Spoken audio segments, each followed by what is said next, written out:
আজ গেছিলাম চাকলা মন্দিরে পুজো দিতে, সেখান থেকেই আমার গোপু সোনা আমাদের বাড়িতে এলো। হঠাৎ করে চাকলায় কেন পুজো দিতে গেলাম জানতে হলে পুরো ভিডিওটা ওয়াচ করুন। নমস্কার, আমি অঞ্জনা। সবাই কেমন আছেন? আশা করি সবাই ভালো আছেন, আর আমিও খুব ভালো আছি। দিনটি ছিল ডিসেম্বরের 5 তারিখ, মানে 5th ডিসেম্বর।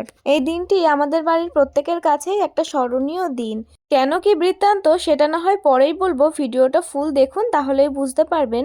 এবারের কালী পুজোতে আমি তো রাজস্থানে ছিলাম, তবে আমার দেওর মানে ছোট্টু, ও আমার জন্য কালী পুজোতে এই জামদানি শাড়িটা কেনে।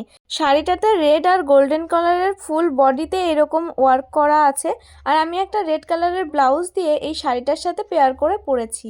সুন্দরভাবে রেডি হয়ে একটু ফটো ভিডিও করে নিলাম। এখন আমরা বেরিয়ে পড়েছি। কোথায় যাচ্ছি সেটা তো থাম্বনেল আর টাইটেল দেখে বুঝেই গেছেন, তবুও আবার বলছি, এখন যাচ্ছি আমরা চাকলাতে। আমার ঠাকুমা শাশুড়ি 2022 সালের 5th ডিসেম্বরে গত হয়েছিলেন, তারই স্মরণার্থে আজকে চাকলাতে পুজো দিতে যাচ্ছি।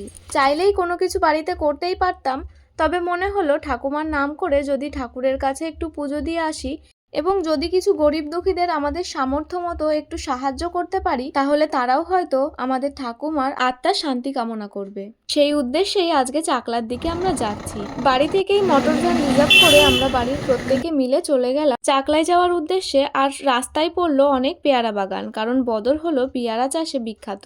তারপর চাকলা মন্দিরের একদম সামনে এসে এইখানটায় ভ্যান দাঁড়ালো, আর এইখান থেকেই আমরা পুজোর ডালা নিয়ে নিলাম। আর এই হলো বাবা লোকনাথের মন্দিরের মুখ্য দ্বার। এখন এখান থেকে আমরা ডালা নিয়ে সোজা যাব মন্দিরের ভেতরে। মন্দিরের ভেতরে যাব অবশ্য অন্য একটা রাস্তা দিয়ে, এই যে এইখান দিয়ে। হঠাৎ করেই একজন আসে তিলক লাগাতে, তো তারপর আমরা সকলে মিলে তিলকটাও পরে নিয়ে মেন মন্দিরে চলে যাই। এখানে প্রথমে আমরা পুজো দেব, তারপর সমস্ত জায়গায় ঘুরবো। তাই ঠাকুর মশাইয়ের হাতে ডালা তুলে দিয়ে নাম টাম সব কিছু বলে ঠাকুমার নাম করে পুজোটা দিয়ে নিলাম। এখন আমরা প্রসাদ নেব, তারপরে আরও সমস্ত জায়গা ঘুরবো, সব কিছু করবো। আর এইখানে বসে আছে বাবা লোকনাথ, তো ওনাকেও একটু দেখিয়ে দিলাম।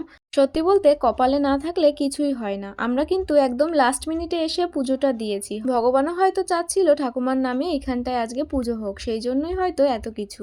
আমাদের পুজো হয়ে গেছে। বাবা লোকনাথের কাছে যার যা প্রার্থনা ছিল, যার যা মনস্কামনা ছিল, সবকিছুই চেয়ে নিল।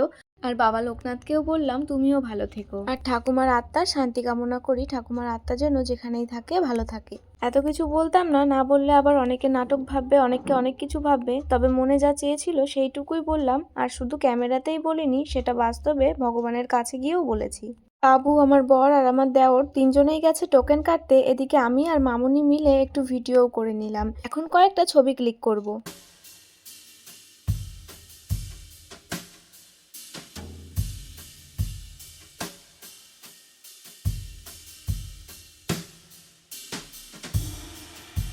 আমাদের ফটো তোলা ভিডিও করাও হয়ে গেছে, তবে ওরা তিনজন যে টোকেন কাটতে গেছিল সেটা আর পাইনি। এরপর মন্দিরেরই একজনকে বলে পার হেড 40 টাকা দিয়ে আমরা এখান থেকে প্রসাদটা পেয়ে যাই। তারপর প্রসাদ খেয়ে আমরা বেরিয়ে পড়ি এরকম কয়েকজন গরিব দুঃখী মানুষদের সেবা করতে। এনারা মন্দিরের সামনেই বসে থাকে। তারপর ওনাদেরকেই আমরা ডেকে আমাদের সাধ্য মতো আর ওনাদের পছন্দ মতো খাবার খাইয়ে দিয়ে এই হোটেল থেকে, শুধু ওই কয়েকজনই আসেনি, ওনাদের যেখানে যত মানুষ ছিল সবাইকেই ডেকেছিল। তো সবাইকে খাইয়ে আমরা একটু মেলা ঘুরতে বেরিয়ে পড়ি। তারপরই হয় একটা কাণ্ড। মেলা ঘুরতে ঘুরতে হঠাৎ করে আমার এমন একটা জিনিস হঠাৎ করে পছন্দ হয়ে যায়, কি বলবো, পছন্দ বললে ভুল হবে। মনে হয় সে আমার দিকে তাকিয়ে আছে, মনে হচ্ছে সে আমায় বলছে যে আমাকে কোলে নাও, তোমার বাড়িতে যাব আমি। এই যে মামনির হাতে যে গোপু সোনাকে দেখছো, ওর দিকে আমার একবার এক পলক চোখ যাওয়ার পর হঠাৎ করে মনে হয় ও যেন আমাকে ডাকছে।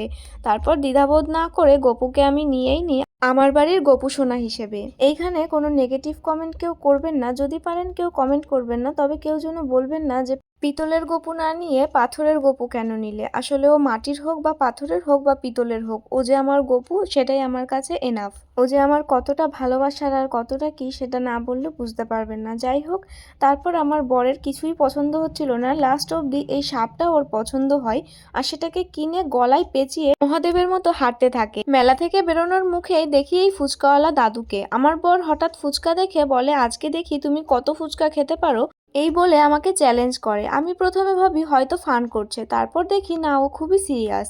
তারপর আমিও লেগে পড়ি, মন মতো ফুচকা খেয়ে নিই। লাস্টে ৮০ টাকার ফুচকা খেয়ে আমি বললাম যে না, আর খাবো না, কারণ আমার বর বুঝতেই পেরেছিল আমি হয়তো আরও খেতে পারবো। তারপর ভাবলাম যে না, একটু আগে প্রসাদ খেয়ে এসেছি, এতটা ইয়ার্কির ছলে খেয়ে নেওয়া ঠিক হবে না, তারপর যদি পেট খারাপ করে। আর মেলা থেকেও অনেক কিছু কিনেছি, আর এখন সেই রিজার্ভ করা ভ্যানটাতেই আমরা এখন বাড়ির দিকে ফিরছি। আর অবশেষে কিন্তু আমার গপু সোনা আমাদের বাড়িতে চলেই এলো। আমার গপু পাপাকে কেমন লাগছে সবাই জানাবেন। চলুন তবে আজকের মতো ভিডিওটা এই অবধি, দেখা হবে পরের ভিডিওতে। সবাই ভালো থাকবেন, বাই।